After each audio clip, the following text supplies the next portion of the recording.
Hallitus on tuoreessa periaatepäätöksessä sallinut valtion omistusosuuksien alentamisen valtionyhtiöissä, kuten VR:ssä. Tuotot tulpataan ja myyntitulot kaadetaan investointiohjelmassa muun muassa, yllätys yllätys, terveysjäteille yksityisten hoidon Kela-korvausten kautta. Erityisen onnettomalta näyttää suomalaisten junamatkustajien tulevaisuus. Meillä on eurooppalaista näyttöä, minkälaisen sotkun rautatieliikenteen yksityistäminen on aiheuttanut.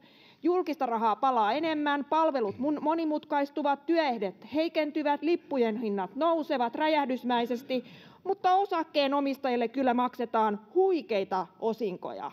Arvoisa puhemies, hallituksen arvovalinnat kyllä tiedetään, mutta kysyn silti, miten hallitus aikoo jatkossa varmistaa suomalaisille kohtuuhintaisen ja kattavan raideliikenteen?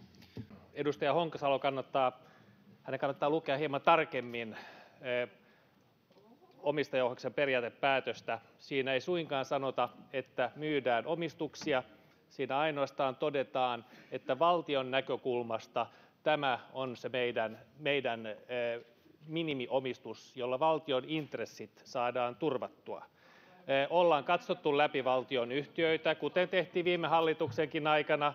Arvioitiin jokaista yhtiötä erikseen, luotiin periaatteet omistukselle ja se, mitä sen jälkeen tehdään, se on aivan eri harkinnan tulos. Mutta valtio katsoo, että esimerkiksi VR:n osalta meidän intressit voidaan turvata tällaisella omistuksella, mutta se ei tarkoita, että siihen omistukseen mentäisiin.